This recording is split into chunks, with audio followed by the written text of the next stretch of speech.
Coming up on Mountain News this morning, a community college is looking to expand its outreach by becoming a full-fledged university. And yesterday, community members in Hazard came together to celebrate Juneteenth. Dedicated to Eastern and Southern Kentucky, this is WYMT Mountain News this morning.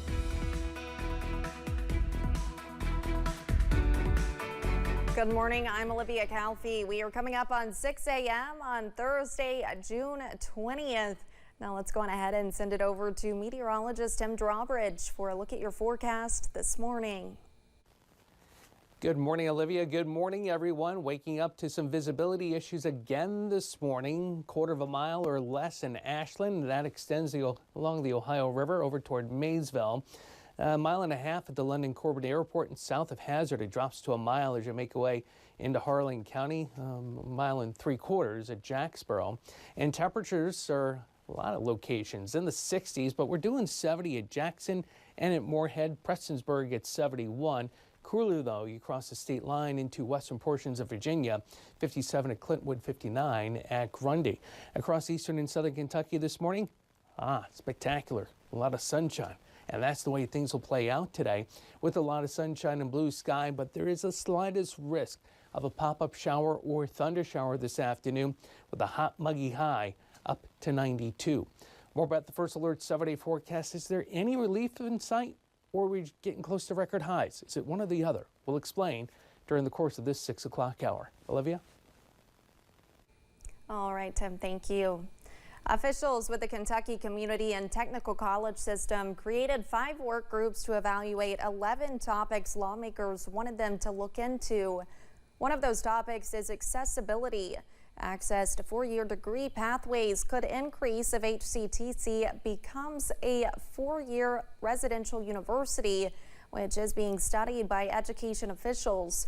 KCTCS Board of Regents Chairman Barry Martin says he would support the transition.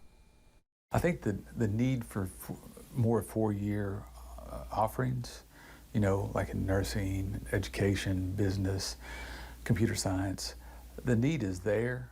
And if there is some way that we can offer 4-year degrees through HCTC or through some faction of that, I'm all for that. Martin says they have also worked on transfer agreements between KCTCS and 4-year colleges. Several community members in Hazard gathered for a Juneteenth celebration at the Art Station downtown. Leaders with the Southeast Kentucky African American Museum and Cultural Center hosted the event along with others. Participants gathered to watch videos and speakers discussed the meaning behind Juneteenth. Event leader Dee Parker says they wanted to include everyone in the celebration. In Galveston, Texas, the enslaved people there, they didn't know they was free. But once they found out, that's the creation of Juneteenth, is to celebrate us without excluding nobody else. Parker says they also included some of the same food that slaves made to celebrate. Last weekend, Chapel Tanias was crowned as the new Miss Kentucky. Tanias was born and raised in Kentucky, and her dreams of becoming Miss Kentucky became true after a decade of participating in pageants. She says her main goal is to make a difference by using her platform in many ways, including supporting Kentucky's veterans. A veteran is someone who writes a blank check to the United States of America for an amount up to and including their life. So anything that we can do to say thank you is something that is so vital, especially in our community today. Tania says that she's honored to have an opportunity to help change lives and teach others kindness along the way. Kentucky's baseball contest against Florida turned out to be a disappointing one for the Batcats. But that did not keep fans from coming out to support the squad. One UK fan says bar owners in the Lexington area were disappointed with Kentucky's early exit from the NCAA men's basketball tournament. So this unprecedented run by the baseball team gave Lexington and much of the state a boost, with the Big Blue Nation following them no matter the circumstances. They play an electric brand of baseball, and they should definitely be proud to get to this point. Despite the season coming to an end at the hands of the Florida Gators, many fans are still feeling proud of the way the team came out and performed this season.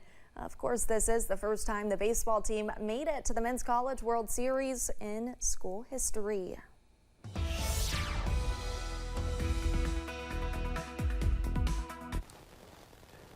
Definitely got to be proud of Big Blue Baseball. They did extremely well. Tough loss yesterday. I worked in Fort Myers for 2 years. I heard from one of my friends, a Gators fan. Needless to say, I didn't pick up on the late phone call last night. 64 areas of fog outside our door. Don't worry, I'll get back to him today. I'm just not going to want to hear the, Anyhow, the visibility is low in spots as you check it out from Ashland up along the Ohio River. It has dropped now officially to 5 miles at Moorhead. 3 as you make your way through Laurel County down into Wayne and Whitley counties with lower visibilities southbound into Jacksboro. Temperature-wise, a little bit better in terms of a feel to the air this morning, but guess what? It will be hot and muggy this afternoon. High pressure situated right on top of us. The lack of cloud cover in a lot of locations this morning, minus the fog issues, but the fog burns off too. A lot of sunshine in the travel forecast for today, and the high in Hazard up to 92, flirting with record highs. The First Alert 7-day forecast with those details coming up as we head through the rest of this hour. Olivia. Thank you, Tim, and thanks for joining Mountain News this morning. More news is on the way. When we return, Boeing on the defense as families call in a fine for the lives lost in 2 separate crashes.